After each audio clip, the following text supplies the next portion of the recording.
ఆదిలక్ష్మి గారు చక్కగా ఈ రోజు మా గార్డెన్ చూడటానికి రావడం, వస్తూ వస్తూ మళ్ళీ విత్తనాలు కూడా తీసుకొచ్చారండి. సరదా కదా మన గార్డెన్ లో పండినవి. అలా అలా అన్ని విజయవాడ అన్ని పంచుకుంటూ టీవీ మాత్రమే మిగిలాయండి. అయ్యయ్యో, నా దగ్గర చక్కగాను. లేని వెరైటీస్ చాలా కనిపిస్తున్నాయండి ఇక్కడ.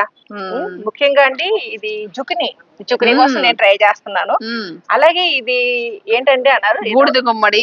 బూడిద బూడిద గుమ్మడి. గుమ్మడి ఆల్ టైమ్ చిక్కుడు ప్రవీణ్ గారు ఇచ్చారు. తెల్ల ఇది శంఖ పూలు, తూటి కూర, మంచి పట్టునాటు కూర. ఫస్ట్ టైం మీరు అన్నారు కదా ఫస్ట్ టైం పండించడం మీరు మీ ద్వారా అంటే యూట్యూబ్ లో చూస్తున్నాను కానీ ఇప్పుడు మా గార్డెన్ లో కూడా వస్తుంది. ఇదేమో బటర్ నట్ స్క్వాష్ అని నిలువు గుమ్మడి.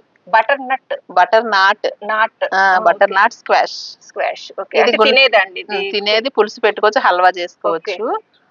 మనకి మార్కెట్ లో దొరకని మంచి వెరైటీ ఇది గుమ్మడి. ఇది దోస, గుంటూరు దోస.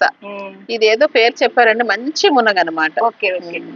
జినియా, ముద్ద పింక్ శంఖం, కాస్మోస్. ఓకే, నచ్చినాయా? చాలా చాలా మా ఆస్తులండే పంచుకున్నాం. ఇలాగా మిత్రులు మాకు యూట్యూబ్ ఛానల్ ఆదిలక్ష్మి గారు ఈ రోజు మా ఇంటికి రావడం, చక్కగా మా గార్డెన్ విజిట్ చేయడం, దాంతో పాటు ఇలాగ విత్తనాలు ఇవ్వడం పంచుకోవడం సంతోషంగా ఉంది. మా ఛానల్లో వారి ఛానల్లో కూడా మీరు గార్డెన్ ని చూడాలనుకుంటే మాత్రం తప్పకుండా ఛానల్స్ 2 సబ్స్క్రైబ్ చేసుకొని చూడండి. మా గోహల అల్లరి అలాగే మొక్కల ముచ్చట్లు కూడా మీరు ఎంజాయ్ చేస్తారని అనుకుంటున్నాను. త్వరలోనే ఎర్ర గార్డెన్స్ లో ఇవన్నీ కూడా చక్కగా పండించండి, మా ఆదిలక్ష్మి గారు ఇచ్చారు అని చెప్పేసి నేను కూడా. మీరు ఇచ్చిన బూజోలోకి ఎంత ఫేమస్ అయిపోయింది తెలుసా? మా ఛానల్లో ఫేమస్ అయింది, 2 రాష్ట్రాల్లో కూడా నేను పంచుకున్నాను. చాలా ఆనందంగా ఉంది. తింటే కన్నా పంచుకోవడం ఎంత ఆనందం ఉంది. కరెక్ట్ అండి, చాలా చాలా. బూజోలోకి మేడం గారు ఈవిడే. అయ్యో, నా పేరు బూజోలోకి అయిపోయింది అనమాట. బాగుందండి, బాగా పెట్టారు. గిన్నిస్ బుక్ ఎక్కారు.